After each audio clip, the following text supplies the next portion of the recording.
২রা অক্টোবর ২০২০ লেসানে হাকিমুল উম্মত আরেফ বিল্লাহ আল্লামা শাহ আব্দুল মতিন বিন হুসাইন সাহেব দামাত বারাকাতুহুমের বিশিষ্ট খলিফা হজরত মাওলানা জহিরুল ইসলাম সাহেব দামাত বারাকাতুহুমের জুমার পূর্বে আজিমুস শান বয়ান কমলপুর মাদ্রাসা মসজিদ, গাছতলা ঘাট, ভৈরব। আলাইকুম রহমতুল্লাহি ওয়া বারাকাতুহু।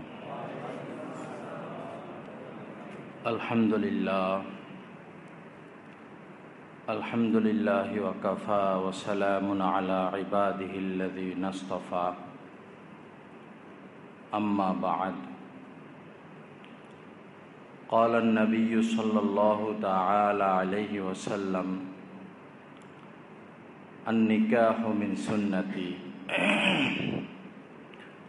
أو كما قال النبي صلى الله تعالى عليه وسلم اللهم صل على محمد وعلى آل محمد كما صليت على إبراهيم وعلى آل إبراهيم إنك حميد مجيد اللهم بارك على محمد وعلى آل محمد كما باركت على إبراهيم وعلى آل إبراهيم إنك حميد مجيد। রাসূল করিম সাল্লাল্লাহু তাআলা আলাইহি ওয়াসাল্লাম বলেন, বিবাহ করা আমার সুন্নত। আন-নিকাহু মিন সুন্নতি, বিবাহ এটা সমস্ত নবীদেরও সুন্নত।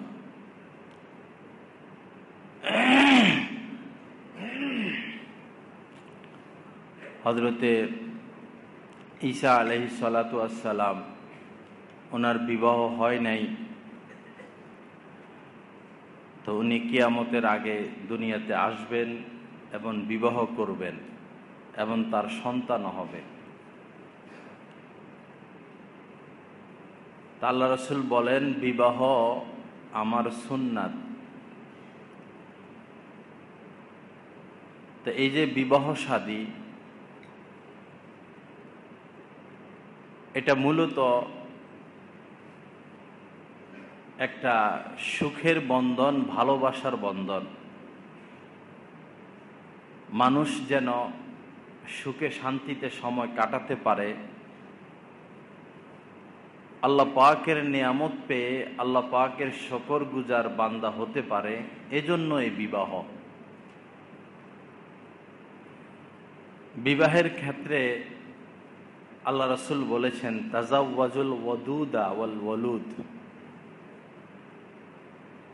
যে নারী সোহাগিনী, যার মধ্যে ভালোবাসা পরিপূর্ণ এবং অধিক সন্তান প্রসবের ক্ষমতা রাখে, এরকম নারীকে তোমরা বিবাহ করো। তো কোন নারী সোহাগিনী, ভালোবাসাওয়ালী এবং কোন নারী অধিক সন্তান প্রসবকারিণী, এটার বুঝার সিস্টেম হলো তার বোন দেখা, তার ফুফুদেরকে দেখা। কিছু মানুষ এরকম আছে যাদের মধ্যে ভালোবাসা নেই, তাদের সাথে তো জীবন ঘর সংসার করা যায় না। এজন্য আল্লাহ রাসূল বিবাহের ক্ষেত্রে বলেছেন, ভালোবাসাওয়ালী সোহাগিনী মেয়েকে বিবাহ করো। যে সময় মেয়ে দেখতে যাবেন বা মহিলারা যাবে, একটা ছোট বাবু টাবু নিয়ে গেলে যদি ওই মেয়ে ওই বাবুটাকে কোলে নেয়, আদর করে, বারবার তার দিকে তাকায়, এতেও বোঝা যায় যে এই মেয়ের ভিতরে ভালোবাসা আছে।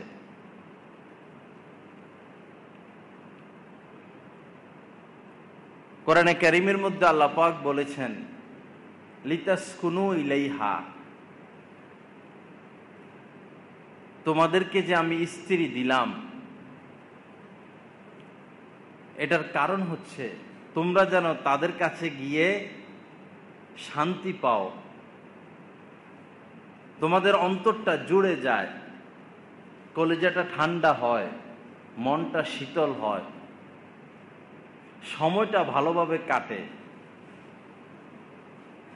এজন্য স্ত্রী, এজন্য স্ত্রীর জন্য স্বামী। কিন্তু বর্তমান পরিস্থিতি এতটা নগণ্য, এতটা খারাপের দিকে যে স্ত্রীর কাছে স্বামী গেলে মনটা শীতল হবে তো দূরের কথা, মনে আরো আগুন লাগে। সাদ্দাম আর বুশের যুদ্ধ শুরু হয়, ঘরে গেলেই সাদ্দাম আর বুশের যুদ্ধ।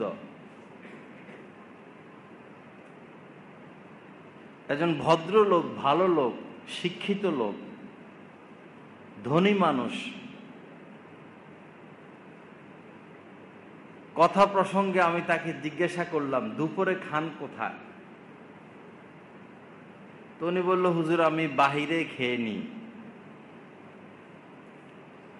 তো উনার অফিস আর বাসা 1-2 মিনিটের রাস্তা।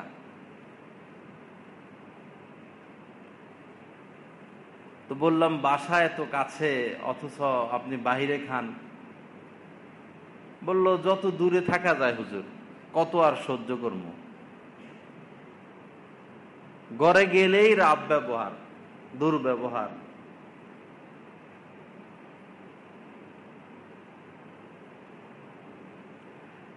তো একজন মহিলা, একজন স্ত্রী, সে তো সোহাগিনী হবে। তার মুখ থেকে, জবান থেকে মধুময় কথা বের হবে, মায়া লাগানো শব্দ। সে যদি কর্কশ বাসিনী হয়, দুর্ব্যবহারকারিণী হয়, কঠোর হৃদয়ের অধিকারী হয়, সে তো স্বামীর ঘরে থাকতে পারবে না।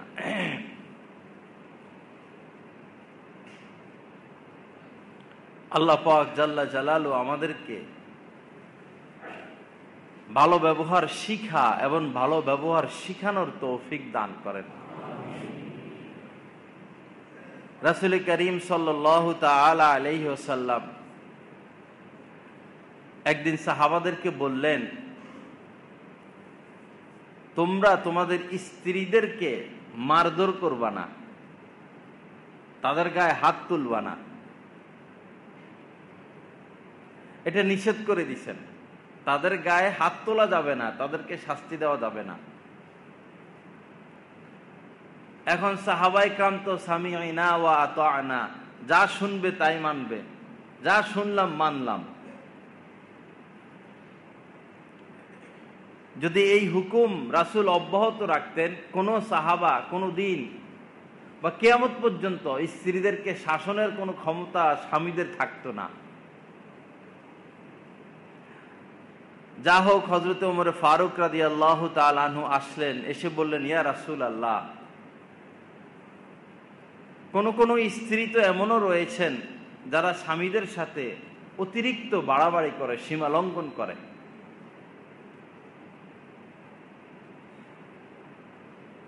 তখন আল্লাহ রাসূল বললেন, যদি এমন হয় তাহলে তোমরা কিছুটা শাসন কইরো।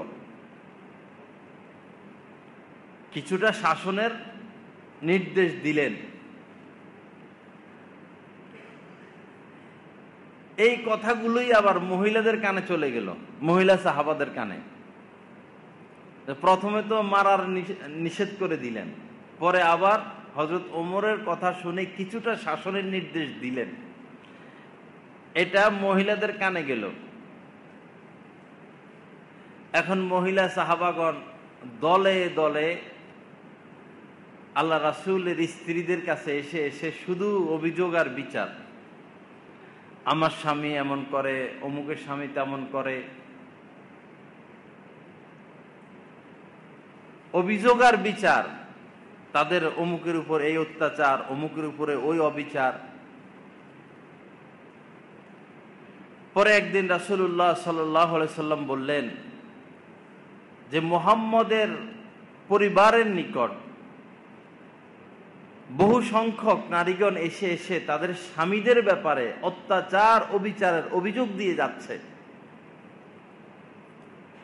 যদি তাই হয়, যদি স্বামীরা স্ত্রীদের উপর এরকম অত্যাচার অবিচার করেই থাকে, যদি তাই হয়, তাহলে ওই স্বামীরা ভালো মানুষ না, ভালো লোক না। এক হাদিসে আল্লাহ রাসূল বলেছেন যে তুমি তোমার স্ত্রীকে আঘাত করলা, শাসন করলা। কেউ কেউ তার স্ত্রীকে শাসন করলো, আঘাত করলো, তো এই স্বামীকেই তো আবার ওই স্ত্রীর কাছে যেতে হবে। তো যাকে তুমি আঘাত করলা তার কাছে আবার যাবে কিভাবে?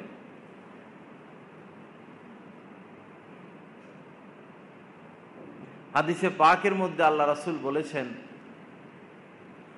আকমালুল মুমিনিনা ঈমানান আহসানুহুম খুলুকা। মুমিনদের মধ্যে শ্রেষ্ঠ মুমিন, পরিপূর্ণ মুমিন সে যার চরিত্রটা ভালো। আল্লাহ রাসূল এই কথা বলেন নাই যে প্রতি বছর হজ করে, সারা রাত তাহাজ্জুদে দাঁড়িয়ে থাকে, সারা জীবন রোজা রাখে, চিল্লা দিতে দিতে সারা পৃথিবী চিল্লা দিয়ে শেষ করলো, কাহারো কাছে মুরিদ হইয়া বড় পিশাব হয়ে গেল, বড় বক্তা হয়ে গেল, তাদেরকে পরিপূর্ণ মুমিন আল্লাহ রাসূল বলেন নাই। আল্লাহ রাসূল বলেছেন মুমিন সে যার চরিত্রটা সুন্দর, যে চরিত্র গুণে শ্রেষ্ঠত্ব অর্জন করেছে সেই শ্রেষ্ঠ মুমিন। এই বিষয়টার প্রতি আমাদের দৃষ্টি কম। আমরা এক ধরনের হুজুগে জজবা নিয়ে চলি, সব জায়গায় জজবা চলে না। জোশ, হুঁশ, ইস্তেকামাত, তিন জিনিস দেখতে হয় এবং শরীয়ত দেখতে হয়, মাসলা মাসাইল, ইসলাম কি বলে, কোরআন সুন্নাহ কি বলে। তো যা হোক, এই হাদিসের শেষ অংশে আল্লাহ রাসূল বলেন, খিয়ারুকুম খিয়ারুকুম লিনিসাইকুম। মুমিনদের মধ্যে শ্রেষ্ঠ মুমিন তো হচ্ছে সে যার চরিত্র সুন্দর, আর তোমাদের মধ্যে শ্রেষ্ঠ মানুষ সে, তোমাদের মধ্যে, তোমাদের পুরুষদের মধ্যে শ্রেষ্ঠ পুরুষ, শ্রেষ্ঠ মানুষ সে যে তার স্ত্রীর কাছে ভালো। এমন এক কঠিন কথা আল্লাহ রাসূল পুরুষদের ক্ষেত্রে বলে দিলেন, যেটা সম্ভবত হাজারো লাখো পুরুষের দ্বারা কতটুকু সম্ভব হবে আল্লাহ পাকই ভালো জানেন। ভালো সে যে তার স্ত্রীর কাছে ভালো।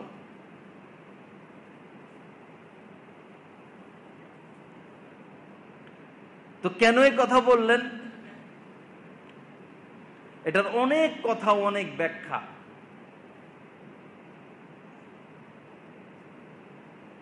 হাদিস শরীফের মধ্যে এসেছে, আল্লাহ রাসূল বলেছেন যে তাদেরকে, নারীদের সৃষ্টির উৎস হচ্ছে বাঁকা হাড়, পাজরের বাঁকা হাড়, এবং উপরেরটা ওইটা বেশি বাঁকা।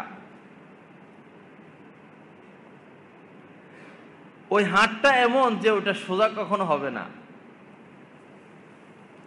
আল্লাহ রাসূল বলেন যে যদি সোজা করতে চাও তাহলে ভেঙে যাবে, অর্থাৎ সম্পর্ক শেষ হয়ে যাবে। আর যদি তাদেরকে আদেশ নিষেধ ছেড়ে দাও, না বুঝাও, অনুপ্রাণিত না করো, উৎসাহ না দাও, তাহলে তারা আরো বাঁকা হয়ে যাবে, আরো বক্র হয়ে যাবে। অন্য বর্ণনায় আসছে যে তাদের সৃষ্টির উৎস বাঁকা হাড়।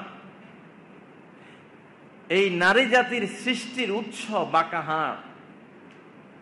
যদি তাদের থেকে তোমরা পুরুষেরা উপকার হাসিল করতে চাও, ফায়দা নিতে চাও, তো তাদের এই বক্রতা সহ্য করেই তাদের থেকে উপকার নিতে হবে। বক্রতা সহ্য করে। মনে করুন আপনি একটা গাভী পালেন, গাভীটা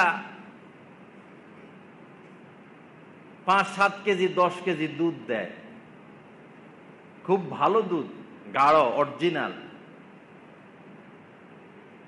কিন্তু তার কাছে যাওয়া যায় না, গেলেই লাথি মারে। আরো গাভী আছে 1 কেজি 2 কেজি দুধ দেয়,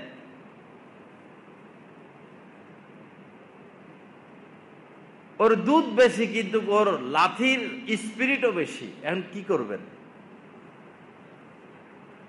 আমরা দেশ গ্রামে দেখেছি যে সমস্ত গরু এরকম লাথি মারে, তো তাদের দুধ দোহার আগে একজন যায় কপালে হাত বুলায়, একজন সামনে যায়, গলার মধ্যে এমন এমন করে, আস্তে আস্তে পিঠে এমন এমন করে, পরে সে একটু স্থির হয়, পরে 1-2 জনে এই কাম করতে থাকে, পরে আরেকজনে যাইয়া আস্তে আস্তে দুধগুলো নেয়। তো তদ্রূপ যদি তাদের থেকে উপকার হাসিল করতে হয়, তাদের বক্রতা সহ্য করে হাসিল করতে হবে। এর দ্বারা আমাদের ফায়দা কি? ফায়দা হলো, তাদের এই বক্রতা সহ্য করার ফায়দা হলো দুনিয়া এবং আখিরাতে আল্লাহ পাক এই উসিলায় আমাদেরকে সফলতা নসিব করবেন।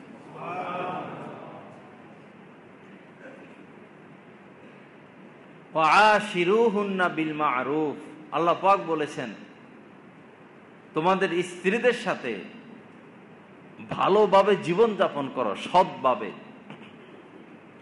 উত্তম শিষ্টাচারের মাধ্যমে। ওয়া ইন কারিহতুমুহুন্না, যদি তাদেরকে অপছন্দ করো, কালো, চিকনা, বেটে, কুৎসিত, ব্যবহার খারাপ, আচার আচরণ খারাপ, বংশ খারাপ, অশিক্ষিত, মূর্খ,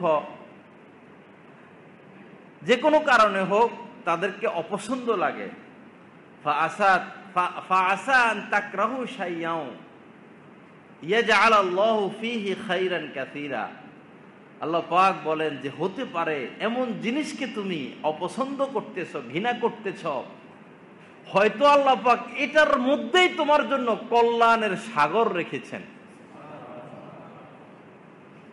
অর্থাৎ যদি তাদের অত্যাচার, অবিচার, দুর্ব্যবহার স্বামী সহ্য করে নেয়, এর উসিলায় হয়তো আল্লাহ পাক এই স্বামীকে ধনভাণ্ডার দিয়ে দিবেন, ইজ্জত সম্মান দিয়ে দিবেন, নেক সন্তান দিয়ে দিবেন, অথবা আখিরাতে তাকে নাজাত দিয়ে দিবেন। এক হাদিসে পাকের মধ্যে আল্লাহ রাসূল বলেছেন যে তোমার স্ত্রীর যদি কোনো আচরণ তোমার কাছে খারাপ লাগে, কোনো ব্যবহার খারাপ লাগে, চালচলন খারাপ লাগে, হয়তো তার মধ্যে ভালো কোনো চালচলন আছে, ভালো কোনো অভ্যাস তার মধ্যে আছে। একজনের মধ্যে, একজন মানুষের সব কখনো খারাপ হয় না, হয়তো তার এক সাইড খারাপ, অন্য সাইড তো ভালো আছে। অতএব ওই ভালো সাইডটা দেখে দেখে জীবন কাটিয়ে দাও। কিছু কিছু রোগ এমন রয়েছে যে রোগ আর ভালো হয় না। ভালো হয় না বলতে আমরা হয়তো ভালো করতে পারি না, কারণ আল্লাহ যত রোগ আছে সমস্ত রোগের চিকিৎসা আল্লাহ দিয়েছেন। এখন তো সিন্ডিকেট সবকিছুর মধ্যে, রোগ তৈরি করে তারা, রোগের ওষুধও তারা দেয়। ওষুধ হইল দমিয়ে রাখার, সুস্থতার না।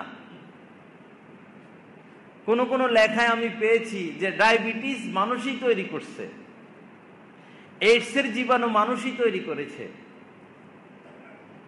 এখন তাদের মধ্যে সিন্ডিকেট, ডায়াবেটিসের পূর্ণ চিকিৎসা তারা দিবে না, সারা জীবন যেন ওষুধ খাইতে হয়। কি হচ্ছে না হচ্ছে পত্র পত্রিকা, টেলিভিশনের খবর 90-95 ভাগই মিথ্যা। আমরা তো সেটার উপর নির্ভর করি, হচ্ছে কি আমরা জানি না। সঠিক তথ্য কি, সঠিক বিষয় কি, এটা সাধারণ মানুষের ধারণার বাহিরে থেকে যায়। তা আমি সেদিকে যাব না, তাহলে আমার বয়ান আজকে শেষ হয়ে যাবে। তো তাদের এই অত্যাচার, অবিচার, অন্যায় আচরণ হয়তো একটা ভালো, একটা খারাপ, 10টা খারাপ, 1-2টা হইলে তো ভালো থাকবে। ওই 1-2টা ভালোর দিকে তাকিয়ে জীবন কাটিয়ে দিতে হবে। এমন কিছু রোগ রয়েছে, অ্যালার্জি হয়তো আর ভালো হবে না, ডায়াবেটিস হয়তো আর ভালো হবে না। মানুষের মধ্যে এমন কিছু স্বভাব রয়েছে, মরণ পর্যন্ত ওই স্বভাবটা আর দূর হবে না। কি করবেন? ওইটা নিয়েই বাঁচতে হবে। যেমন ডায়াবেটিস হয়ে গেছে, ডায়াবেটিস নিয়েই বাঁচতে হবে। কোল্ড স্টোর হয়ে গেছে, সেটা নিয়েই বাঁচতে হবে। আপনার স্ত্রীর অমুক অমুক সমস্যা, আপনাকে অমুক অমুক সমস্যা নিয়েই বাঁচতে হবে। একটা দেশের স্বাধীনতা ধরে রাখা, স্বাধীনতা রক্ষা করা যতটা কঠিন, একজন সরকার তার ক্ষমতাকে ধরে রাখাটা যতটা কঠিন, বর্তমান সময়ে গড় সংসারকে ধরে রাখা এর চাইতে বেশি কঠিন, আরো কঠিন হয়ে দাঁড়িয়েছে। আল্লাহ পাক সমস্ত পুরুষদেরকে ধৈর্য ধরার তৌফিক দান করেন, এই আগুন খেয়ে হজম করার তৌফিক দান করেন। মনে করবেন এটা আগুন, এটারে বাড়ি দিলে আরো বাড়বে। আগুনে বাড়ি দিলে বাড়ে না কমে? বাড়ে। মনে করবেন আগুন, কিছুই করার নাই, বাড়ি দিলে বাড়বে। বস চুপচাপ থাকা, পানি মারা। আগুনে পানি মারলে আগুন শীতল হয়ে যায়, তো সে আগুন আপনি পানি হয়ে যান। যা বলার বলুক, গায়ে থাপ্পড় তো আর দিব না, জুতা দিয়ে আর বাড়ি তো দিব না, আপনার ঘর থেকে আপনারা তো আর বের করে দিবে না, হয়তো মুখে একটু বক বক করবে, করুক না। মুরগি ডিম পাড়ার আগে দেশি মুরগিগুলো কক কক কক কক মনে হয় আধা ঘন্টা 1 ঘন্টা এমন করে, পরে ডিমটা তো অন্তত দেয়। এখন যদি আপনি রাগ করে তোর জ্বালায় আর বাঁচি না, তুই শুধু কক কক করস, যদি আপনি মাইদ্য শুরু করেন, ডিম পাবেন? ডিম তো পাবেন না। কক কক করুক না, তার কি দোষ? তাকে তৈরি করা হয়েছে আমাদের পরীক্ষার জন্য, সে বাঁকা হাড়ের তৈরি, সে বক্রই থাকবে, সে কক কক করুক। আপনি পানি, আপনি খাদ্য হয়ে যান। মুরগি কক কক করলে, খাদ্য পেশ করলে সে আবার শীতল। আপনি নতুন শাড়ি কিনে দেন, 3 পিস কিনে দেন, 1000 টাকার টাটকা নোট দিয়ে দেন। এক স্ত্রী কোনোভাবে কন্ট্রোল হয় না, এক ব্যক্তির এক স্ত্রী কোনোভাবে সে কন্ট্রোলে আসে না। পরে আমি বলছি যে বান্ডিল দেন, বান্ডিল। ধনী মানুষ সে, দেখেন ঠান্ডা হয় কিনা। পরে একটা খামের মধ্যে বান্ডিল একটা ঢুকাইয়া পরে হাদিয়া দিছে, তোমার হাদিয়া। পরে এসে আমার রিপোর্ট দিছে, হুজুর পুরা ঠান্ডা হয়ে গেছে। তো যখনই দেখবেন গরম, তখনই আপনি দিবেন কিছু, এই সিস্টেম। কিন্তু আগুন দাউ দাউ করে জ্বললে, আগুনে বাড়ি দিলে আগুন ঠান্ডা হবে না, আপনার গায়ে আগুন লাগবে। আল্লাহ পাক আমাদেরকে ধৈর্য ধরার তৌফিক দান করেন, আল্লাহ পাক আমাদেরকে হজম করার তৌফিক দান করেন। তো ঘর সংসারের ক্ষেত্রে পুরুষদেরও কিছু দোষ রয়েছে, আর নারীদেরও কিছু দোষ রয়েছে। উভয় দোষ যখন একত্রিত হয়, তখনই সেখানে অশান্তি সৃষ্টি হয়, কলহ সৃষ্টি হয়। পুরুষদের দোষ, তারা হাসি তামাশা আনন্দ বন্ধু বান্ধবদের সাথে করে। স্ত্রীর হক তার সাথে কিছু হাসি আনন্দ করা। আর মহিলাদের দোষ, তারা অপরিষ্কার অপরিচ্ছন্ন থাকে, সেজেগুজে থাকে না। তারা শুধু তাদের দাবি আদায়ের উপর অটল অবিচল। এই আনতে বললাম, আনলো কিনা। অথচ শরীয়ত স্ত্রীদেরকে কিছু কিছু ক্ষেত্রে শাস্তি দেওয়ার অনুমতি রেখেছে। যেমন যদি সে সাজগোজ না করে, যদি স্ত্রী সেজেগুজে না থাকে, পরিষ্কার পরিচ্ছন্ন না থাকে, তাহলে এই ক্ষেত্রে তাকে শাস্তির অনুমতি আছে। আরো কিছু কিছু ক্ষেত্রে আছে। তো স্বামীদের এই সমস্যা আর স্ত্রীদের এই সমস্যা। স্ত্রীদের উচিত পরিস্থিতি বোঝা, পরিবেশ বোঝা। তরুণী মেয়ের অভাব নাই, মোবাইলেও অভাব নাই, টেলিভিশনেও অভাব নাই, রাস্তাঘাটেও অভাব নাই। তারা সর্বোচ্চ শোভায় সজ্জিত হয়ে রাস্তায় বের হয়।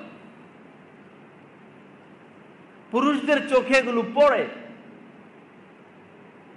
এখন ঘরে গেলে স্ত্রীকে দেখে যে গরুর ঘরের মতো অপরিষ্কার, অপরিচ্ছন্ন, তো তার মন তো খারাপ হবেই।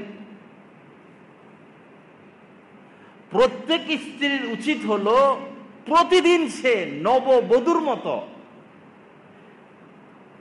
বিবাহের দিন একজন নারী যেভাবে সেজেছিল, স্বামীর অপেক্ষায় ছিল, প্রত্যেক স্ত্রীর উচিত প্রতিদিনই, প্রতি রাত্রেই স্বামীর জন্য এইভাবে সেজেগুজে অপেক্ষা করা। তাহলে ওই স্বামী কোনোদিন পরকীয় করবে না, দ্বিতীয় বিবাহ করারও চিন্তা করবে না। দ্বিতীয় বিবাহটা আসে এখান থেকে, পরকীয়া আসে এখান থেকে, অশান্তি আসে এখান থেকে।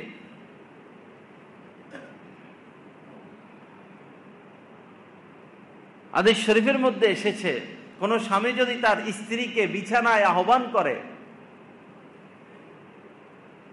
স্ত্রী অস্বীকার করে, স্বামী অসন্তুষ্ট হয়ে রাত্র যাপন করে, আল্লাহ রাসূল বলেছেন ফেরেশতারা সকাল পর্যন্ত ওই স্ত্রীর উপর লানত ডালতে থাকেন, লানত করতে থাকেন। অন্য হাদিস শরীফের মধ্যে এসেছে, স্বামী তার স্ত্রীকে বিছানায় আহ্বান করলো, স্ত্রী সাড়া দিল না। আল্লাহ রাসূল বলেন যে ওই সত্তার কসম, ওই সত্তার কসম যার হাতে আমার জান, ওই সত্তার কসম যার হাতে আমার জান, যদি স্ত্রী সাড়া নাই দিল, তাহলে আল্লাহ পাক এই স্ত্রীর উপরে ওই পর্যন্ত অসন্তুষ্ট থাকেন যতক্ষণ পর্যন্ত স্বামী তার উপর অসন্তুষ্ট থাকে। এখন সে সারা রাত তাহাজ্জুদ পড়ুক, দোয়া মুনাজাত কান্নাকাটে লিপ্ত থাকুক না, আল্লাহ তার উপর অসন্তুষ্ট, অসন্তুষ্টই। স্বামী স্ত্রী দুজনের ক্ষেত্রে কোরআন হাদিসে হার্ড লাইন, খুব হার্ড লাইন। এগুলো আমরা জানিও না, আমাদের মেয়েরাও এগুলো জানে না, আর আমাদের ছেলেরাও এগুলো জানে না। নামকে অস্তে একটা পড়ালেখা। এখন পড়ালেখা মাদ্রাসাগুলো থেকেও শেষ হয়ে যাচ্ছে। তারাও এখন গাইড আর নোট নিয়ে ব্যস্ত, রেজাল্ট নিয়ে ব্যস্ত। এই সমস্ত কথা বলা ছাড়া দিছি, তাও মাঝে মধ্যে একটু বলি আর কি।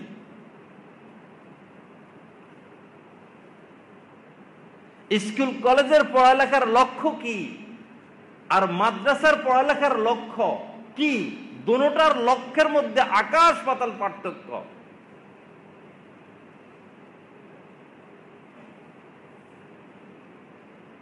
তা আমাদের সন্তানেরা এখন যে পড়ালেখা নামকেও আসছে, আসল যেটা নৈতিক জ্ঞান, এই পৃথিবীতে বাঁচতে হলে, সমাজে টিকে থাকতে হলে, ঘর সংসার পরিচালনা করতে হলে যে জ্ঞানের দরকার, এলিমের দরকার, সেটার ধার কাছে আমরা নাই। বীজগণিত, পাটিগণিত এগুলো করতে করতে, লিখতে লিখতে মাথা গরম হয়ে যেত, সূত্র মুখস্থ করতে করতে। মেট্রিকে, ইন্টারে কত রচনা মুখস্থ করেছি, কত কবিতা লিখেছি, কত ফিজিক্স, কেমিস্ট্রি, বায়োলজি মুখস্থ করছি, এটার হিসাব নাই। পরে চিন্তা করলাম কি শিখলাম। এতে প্রাইভেট পড়তে পড়তে, স্কুল কলেজে যাইতে যাইতে, পড়তে পড়তে পড়তে পড়তে এত পড়লাম, এত শিখলাম, শিখলাম কি, অর্জন কি? এত শিক্ষার দ্বারা একজন মুরব্বীকে সালাম দেওয়ার সে যোগ্যতাটা তো আসলো না, সম্মান করার যোগ্যতাটা তো আসলো না, পানির গ্লাসটা ধরার যোগ্যতা আসলো না, শোয়ার সিস্টেমটা শিখলাম না, গোসলের সিস্টেমটা শিখলাম না, পোশাক শিখলাম না, আদব শিখলাম না, শিষ্টাচার শিখলাম না, ভাষা শিখলাম না, ব্যবহার শিখলাম না, মা বাবার খেদমত শিখলাম না, চুরি ডাকাতি সন্ত্রাসী দুর্নীতি মানুষের উপর জুলুম করা থেকে নিজেকে রক্ষা করা শিখলাম না। শিখলামটা কি? কি রয়েছে এই শিক্ষার মধ্যে?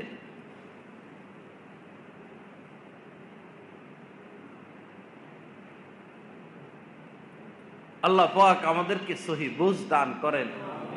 আল্লাহ পাক আসল শিক্ষায় আমাদেরকে শিক্ষিত হওয়ার তৌফিক দান করেন। সব জায়গায় আগুন লাগছে, সব জায়গায় আগুন লাগছে, শিক্ষা নাই।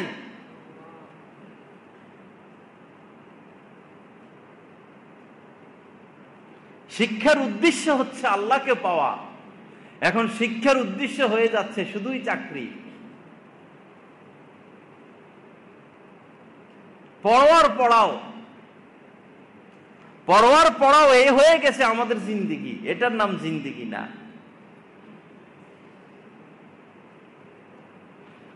তো যাই হোক, ছেলে মেয়েদেরকে এগুলো শিখাতে হবে, বুঝাতে হবে, বলতে হবে। একটা মেয়ে তার শ্বশুর বাড়িতে যাবে, ওটা একটা রণক্ষেত্র। শ্বশুর বাড়ি একটা মেয়ের জন্য রণক্ষেত্র। যুদ্ধের ময়দানে যাওয়ার আগে একজন সৈনিককে যেমন নানা রকমের ট্রেনিং এ প্রস্তুত হতে হয়, একটা মেয়েকে শ্বশুর বাড়িতে যাওয়ার আগে এরকম প্রস্তুত হয়ে যেতে হবে। শাশুড়িদের মনের ভিতরে এক আতঙ্ক, এক ভয়, বিভিন্ন কারণে মহিলারা ছেলেকে বিবাহ করাইতে চায় না। এটারও অনেক অনেক কথা আছে। শাশুড়িদের ভিতরে এক আতঙ্ক যে না জানি এই মেয়েটা, আমার বৌমাটা আমার ছেলেটাকে আপোষ করে ফেলে, টাকা পয়সা সব নিয়ে যায়। এ কারণে শাশুড়িরা বৌমাদেরকে বুক ভরা ভালোবাসা দিতে পারে না, একটা সন্দেহ কাজ করে ভিতরে। যাই হোক, সেই বিষয়ে সুযোগ হলে অন্যদিন আলোচনা করব। তো স্ত্রীদের উপর যে সমস্ত দায়িত্ব,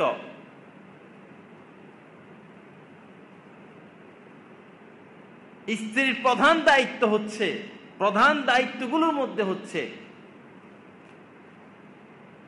স্বামীর আনুগত্য করা, স্বামীর খেদমত করা।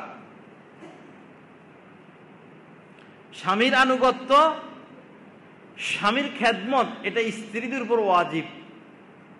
আল্লাহ আল্লাহর রাসূলের পরে, আল্লাহ আল্লাহর রাসূলের পরে প্রত্যেক স্ত্রীর উপরে সবচাইতে বেশি হক রয়েছে তার স্বামীর।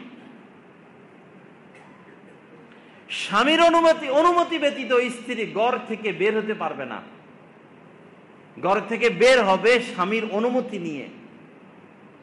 স্বামীর অনুমতি ব্যতীত স্বামীর সম্পদ থেকে স্ত্রী ভিক্ষুককেও ভিক্ষা দিতে পারবে না। অনুমতি নিয়ে নিতে হবে, ভিক্ষুক আসলে আমি চাউল দিব, এই দিব, আপনার অনুমতি আছে কিনা।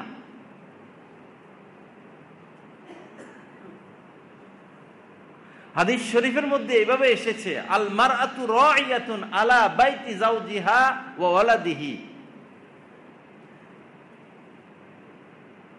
স্ত্রীর প্রধান দায়িত্ব হচ্ছে স্বামীর ঘর সংসার দেখে শুনে রাখা, স্বামীর খেদমত, স্বামী কেন্দ্রিক তার জিন্দেগি, আর তার সন্তান লালন পালন। সন্তানকে দুধ পান করানো প্রত্যেক মায়ের উপর ওয়াজিব। জুমা যেমন ওয়াজিব, ঈদের নামাজ যেমন ওয়াজিব, ভিতের যেমন ওয়াজিব, প্রত্যেক নারীর উপরে সন্তানকে দুধ পান করানো ওয়াজিব। কারণ একটা শিশু যখন দুনিয়াতে আসে, তার খাওয়ার মতো কোনো খাদ্য পৃথিবীতে থাকে না, একমাত্র মায়ের বুকের ওই শাল দুধ, পরবর্তী দুধ ব্যতীত। কিন্তু আপ টু ডেট মেয়ে যারা, অত্যাধুনিক মেয়ে যারা, বেশি শিক্ষিতা যারা, যারা মডেল, যারা চাকরিজীবী, এরা সন্তানকে দুধ পান করে না। কেন? তাদের শরীর ভেঙে যাবে, স্বাস্থ্য নষ্ট হবে। তো তুমি তোমার স্বাস্থ্যের দিকে লক্ষ্য করতে গিয়া তোমার সন্তানটাকে তো শেষ করে দিলা। ওর ভিতরে তো এখন যথার্থ পরিমাণ পুষ্টি আসবে না। বেঁচে থাকার জন্য যে উপকরণের প্রয়োজন, এখন তো সে সেটা পাবে না।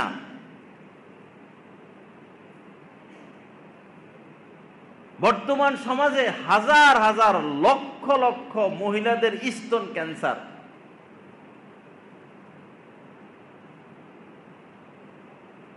শত শত নারী, হাজার হাজার নারী স্তন ক্যান্সারে মারা যাচ্ছে।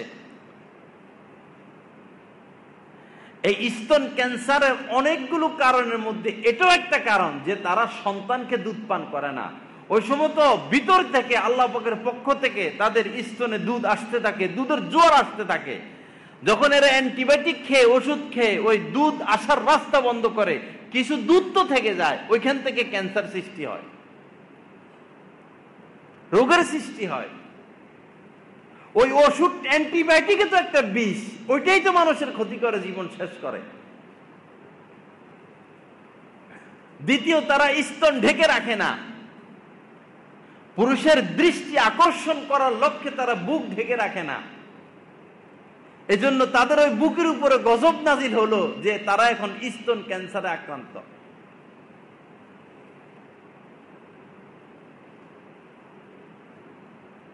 আল্লাহ পাক আমাদেরকে সহি বুঝ দান করেন।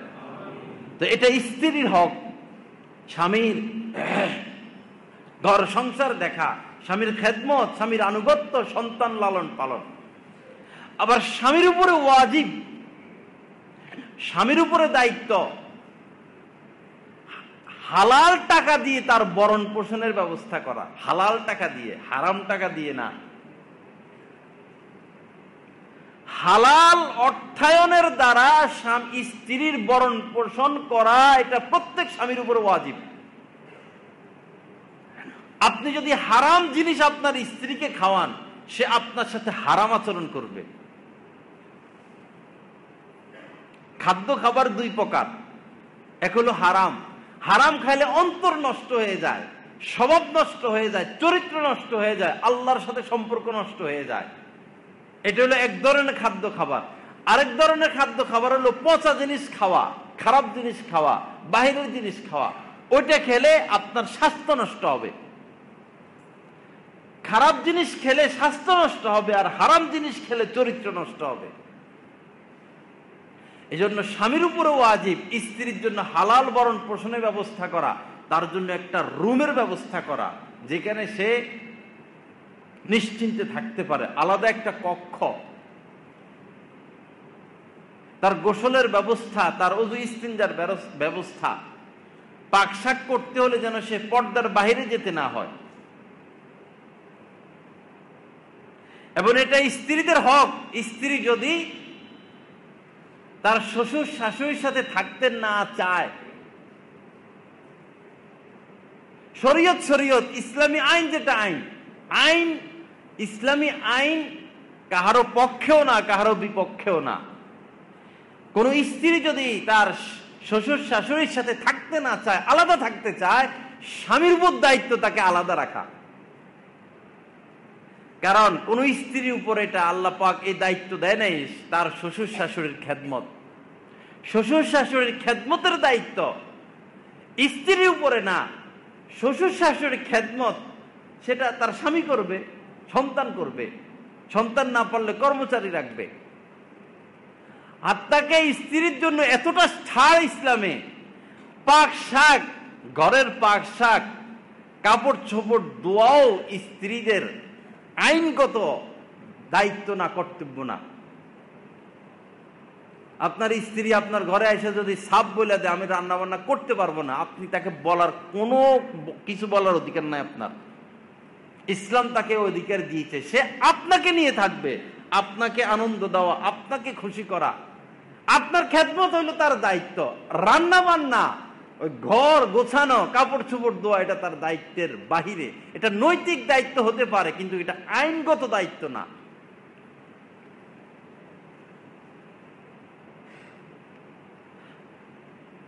বাকি যদি এমন হয় পাক শাকের ব্যবস্থা কে করবে, স্বামী চাকরি করে, ঘরে স্ত্রী কে করবে, তখন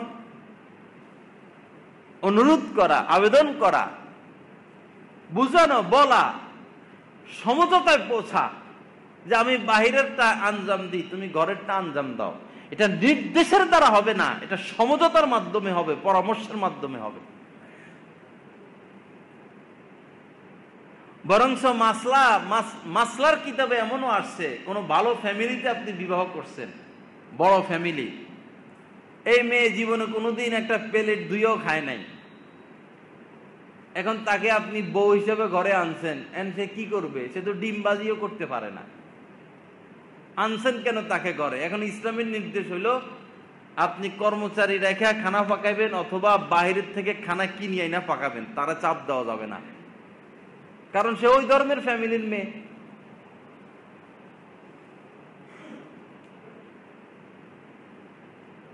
তো এই অধিকার আল্লাহ পাক স্ত্রীদেরকে দিয়েছেন। এখন অধিকার নিয়ে বসে থাকলে তো ঘর সংসার হবে না। ঘর সংসার করতে হলে আপোষে পুষতে হবে, মিল মোহব্বতে আসতে হবে।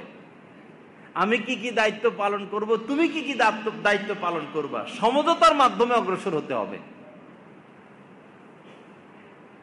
আল্লাহ পাক জাল্লা জালালু আমাদেরকে আমলের তৌফিক দান করেন। তো পুরুষের দায়িত্ব হলো ভালো ব্যবহার, ভরণ পোষণ, আর স্ত্রীর দায়িত্ব হলো তার মনোরঞ্জন।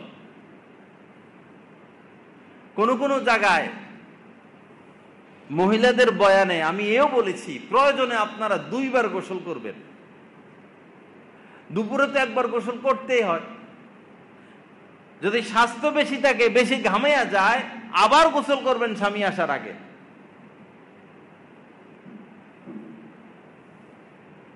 প্রয়োজনে বারবার দাঁত ব্রাশ করবেন, মেসওয়াক করবেন।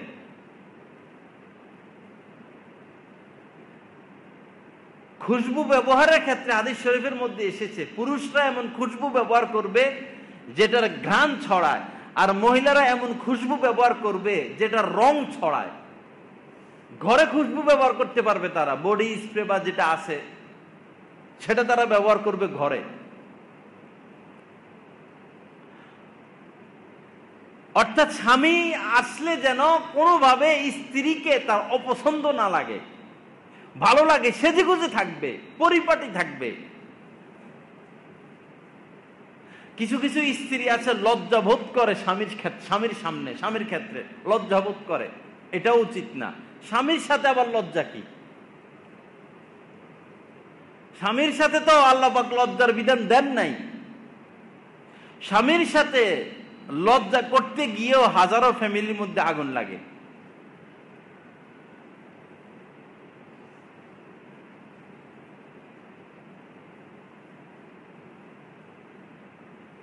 এবং স্বামীর সাথে তর্ক না করা, স্বামীর মা বাপ বলে কিছু না বলা, স্বামী ঘরে আসলে কেঁদে কেঁদে হাজারো অভিযোগ না দেওয়া। ঘরে অনেক কিছু হবে, সব স্বামীর কানে দিতে নাই। সমাজে অনেক কিছু হবে, সব চেয়ারম্যান মেম্বারের কানে দিতে নাই, কিছু নিজেরা নিষ্পত্তি করা। ঘরে অনেক কিছু হবে, সব স্বামীর কানে দিতে নাই, তাহলে তার মাথায় গরম হয়ে যাবে, সে পাগলে হয়ে যাবে। স্বামী ঘরে আসলে এই মহিলাদের কান্নাকাটি শুরু, এই হইছে, সেই হইছে, ওই হইছে, সারা রাত কাঁদবো, অযথাও কাঁদবো। তোমার মা এটা বলছে, বাবা এটা বলতেই পারে, বলবেই, সমাজটা এরকম। সব কি স্বামীর কাছে বলা যাবে? এভাবে যদি বলতে থাকে তাহলে তো স্বামী আর তার মা বাপের সাথে দূরত্ব সৃষ্টি হবে, ঘর সংসার ভেঙে যাবে।